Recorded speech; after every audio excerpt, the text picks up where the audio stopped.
I'm Cassidy the Cardslinger, and the deck I've got today is actually, this one's quite special to me.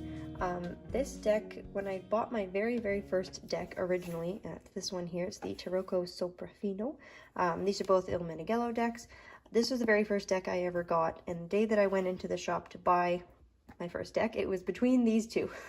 So I didn't know which one to pick at first. I ended up settling on this one. That was a number of years ago. So now the fact that I have this one is kind of a full circle moment, because this was almost my very first deck. So this is the Corte Dei Tarocchi. This is by Anna Maria, oh my goodness, Donofrio, apologies. So it's again by Il Meneghello, publishing house out of Italy. They make really exceptional decks, really nice handmade high quality decks. So anyways, let's just pop this open.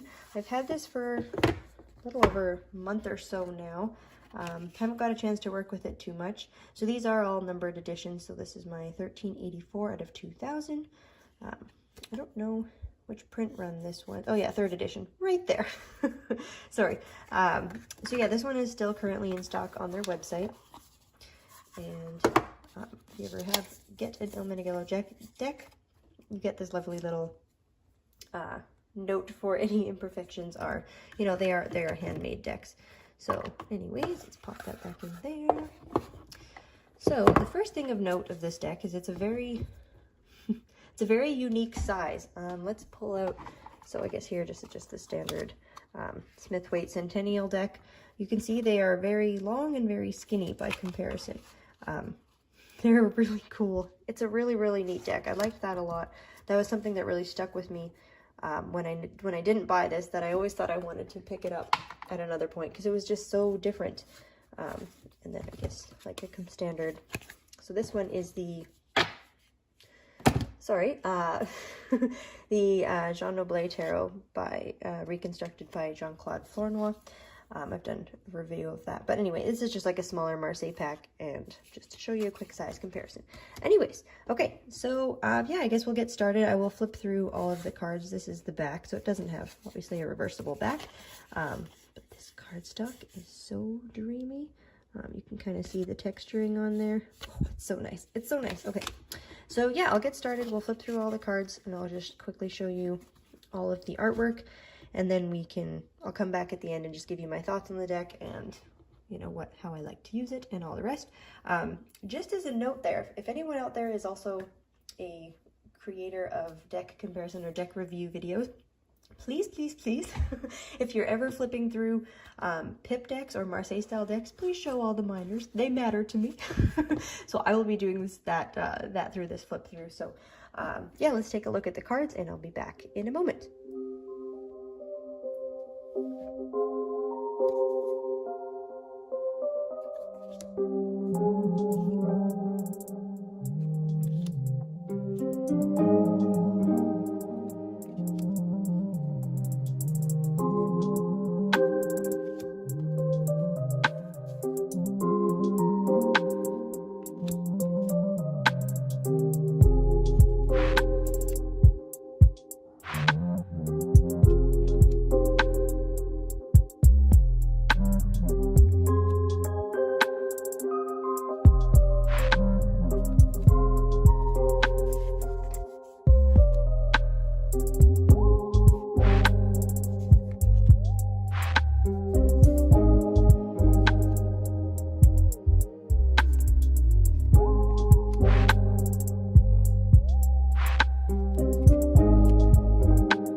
Isn't it just magnificent? I adore this deck.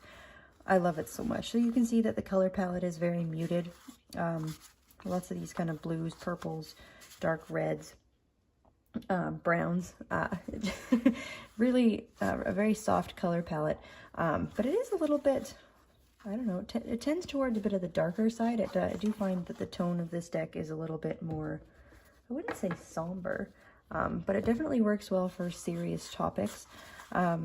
Okay, so let's just talk. I separated them all as we were going along, so I had everything sorted out. So one thing I really like about the cups is that we actually have them all sitting on a table, which I thought was kind of a neat comparison. So for example, just from a regular like Marseille style deck versus this itself being a pip deck, you know, you just have the 10 floating cups, but in all of these we have obviously the cups on the table, which I think is really cool.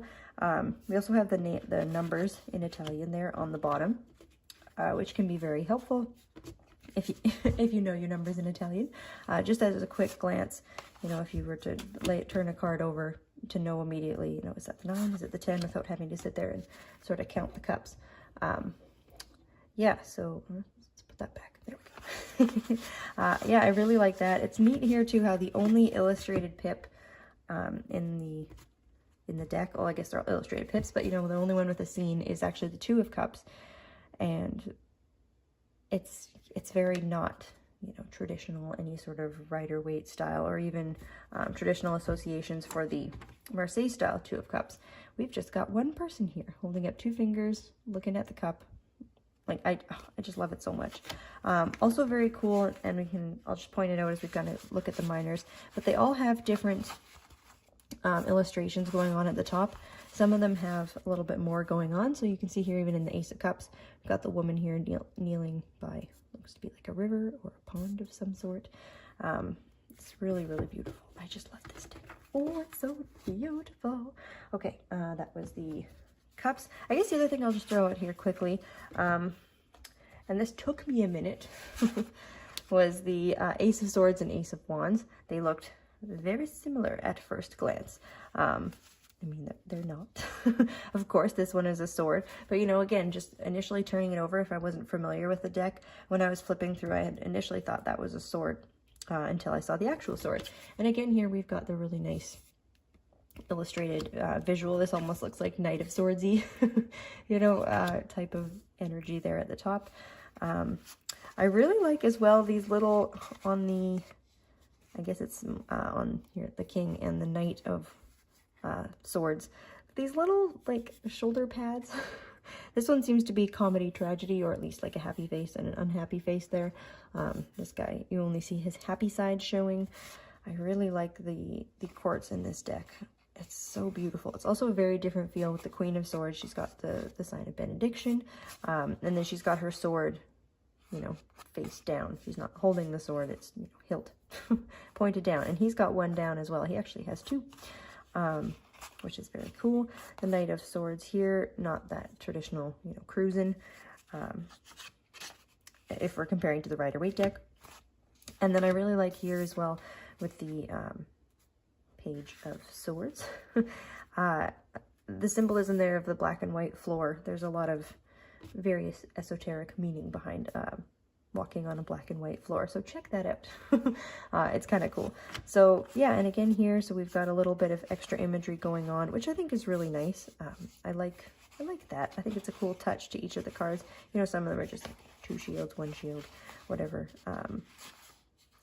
But yeah, it's a really, really beautiful pip deck. Again, it would be considered like a pip deck, not necessarily a Marseille style deck, because here we go.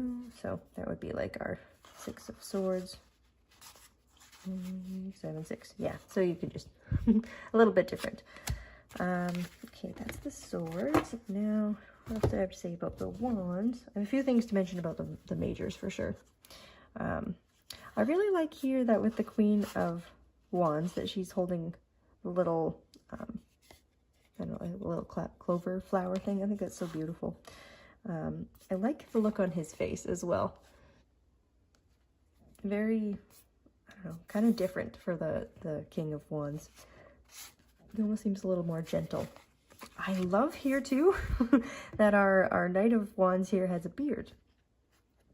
Or maybe it's not necessarily a beard. It could just be his suit. I don't know. That looks beard-like to me. I'm going to choose to go ahead and see him with a beard. I think he's very cool. And I like the little friend that we have behind the the guy there in the in the Page of Wands. So again, the wand suits are really beautiful. We do have, again, a little bit of extra imagery and detailing on some of the cards to work with there. This actually became quite relevant in a reading I did with this deck. Anyway, yeah, gorgeous, gorgeous, gorgeous. Okay, let's talk about the coins for a minute because, man, this suit is so beautiful. Oh, I just adore what they did with these coins. I don't even know these symbols. Well, I mean, it says tray. But, like, if there's any other symbolic association, I'm not particularly familiar with any of them. But I think that's really cool, having the dragon sort of eating eating away at the coin there. But I wanted to talk about that too. Oh, so divine. Beautiful, beautiful cards. The 4, which I thought was very well done. I just think it's quite different. So let me pull up. Sorry, I know we're not doing a deck comparison, but I can't help myself. And I'm just using my Noble here because I have it on hand. So, you know, the 4 in the traditional Marseille deck, we've got it can, you know, sometimes be a representation of stability and having the 4 corners covered and things of that nature. Just being very symmetric, otherwise, you know, stable and even. And I thought that was a really cool way to change that up, that this is, you know, not symmetric. It's zigzaggy. I don't know, it's a very, very different feel from the traditional, like, a Marseille style 4 of coins. So forgive me blurring past that. Yeah, I just think they're so beautiful, this dark blue palette that they used. And I did show, say at the beginning there, I'll show the whole deck, but it's got pretty thick cardstock. I don't know, I hope that's kind of like easy to see. It's, you know, you can absolutely still shuffle it and riffle shuffle it, but it's not bendy or snappy. It's closer to like a cardboard type cardstock. And I don't know what the best way is to show the texture. Yeah, you can kind of see all the lines. Like, it's got a really nice texture. This cardstock is super beautiful. Really thick. Yeah, I like that. That almost looks like a candy to me. Like, it's so cool. I love that she's got her little dog friend there. And I like that they've got her kind of, you know, dressed up in all of the earrings and the nice necklace and embracing that side of her as well. And he's got the little bird. Okay, we're going to come back to the little bird in just a second here when we pop into the majors. And that's where we will end our journey through this deck. I mean, just gorgeous, gorgeous, gorgeous, gorgeous. That's the World card. Judgment. So here's actually one of the things I wanted to talk about. Yes. One more time, folks, we're going to be pulling out. Oh, I'm very sorry. I hope that was... Oh, man. That might not have been focused. Ooh, sorry. If I ended up posting this, it must not have been too bad. So let's just pull up the traditional, not traditional, but the Marseille style Sun card. And again, this is why I would consider this like a pip deck. I wouldn't consider this a Marseille style deck. The Sun and the Lovers. So, you know, various versions of Marseille have different stuff going on in the Lovers, but pretty much throughout the Marseille world, we have the Lovers isn't a particularly joyous card, at least in my opinion. We've got perhaps one too many people. And I think it's really neat how they chose to kind of just do the 2 people here under the sun, because when I was flipping through the cards originally, they actually weren't completely in order. And I thought this was the Sun card until I saw the 6 and it said the Lovers at the bottom. But that is really quite reminiscent of the Sun card in the Marseille deck, right? So anyways, they did choose to use what I'm assuming are children. They seem to be small people. So it's beautiful. I mean, I'm not complaining or anything, just pointing this one out, that it's a little bit different. Anyway, let's tuck these back in. Okay, no more comparison. If anyone wants to see a card-by-card comparison of this deck, I'm happy to do it. Just let me know in the comments below. Okay, so that moon is just amazing. Oh, that moon card is probably one of my favorite cards in the deck. Absolutely stunning. Okay, here's little birdie again. Not exactly the same bird, but there are a couple of these little birds throughout this deck. Beautiful tower. Love this devil. Look at his little face. Got his tongue out. Love me a good sassy death card. Super cute. This card. Oh. Ooh. Little birdie. Coming back. But how cool is this that the hangman is being held by his foot tied to a string with two birds? Like, are you kidding me? It's so cute. I love it. I think that just gives not necessarily more, but a lot of other information and things, places to go with that particular card. I think it's stunning. This force or strength is really beautiful as well. Of course, you know, strength is 11, and then we have justice as 8. Following that system, I really like this hermit as well. I think it's very cool to see him kind of leaving civilization rather than just up on a mountain with little to no other context necessarily. I like that he's got a very solid background. That justice is just so beautiful. And then here, okay, so we got the little comedy tragedy. But this one, I mean, if you're not familiar with, I'm not, you know, not doing a full-on comparison, but I'm finding out more and more here as I'm doing these videos. I can't help myself. I apologize. Watch this be the card at the end of the deck. Has this ever happened to anybody else? As soon as you start flipping through a deck looking for one particular card, you end up going right. It's okay, yellow background. There we go. Fabulous. So here, okay, and just in the Rider-Waite-Smith deck, we have the, I'm calling it comedy tragedy, but like, you know, unhappy face and happy face. And we have it here as well on either of his shoulders. Beautiful. Okay, no more other decks. Stay focused. We're almost at the end of this one. Yeah, our beautiful Empress. And again, I really like, I like this depiction of the Empress when we see the Empress portrayed as, I don't know, like emperor, consort, empress. You know, she's got the shield and she's got her scepter of sorts. I said I wasn't going to do it. I said I wasn't going to do it. But, hold on. The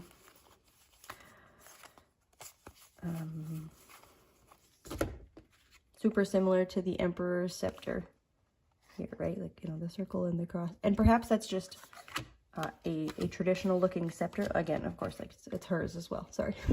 Should have made that comparison. And I don't know if that's just a typical scepter or not. Also, what's also kind of neat here is like, I'd always assumed that behind her here was her throne, but here those look kind of like wings to me. You know, that the Empress has her own wings. Beautiful. Popus is beautiful there as well. Little owl. I could almost consider that a little black cat. Is this focusing? Come on. There we go. Whether that's an owl or a little black cat, who's to say? Gorgeous. Beautiful. All right. Really like our magician with his really intense mustache. And then we have our fool, which, oh, I love this little coat.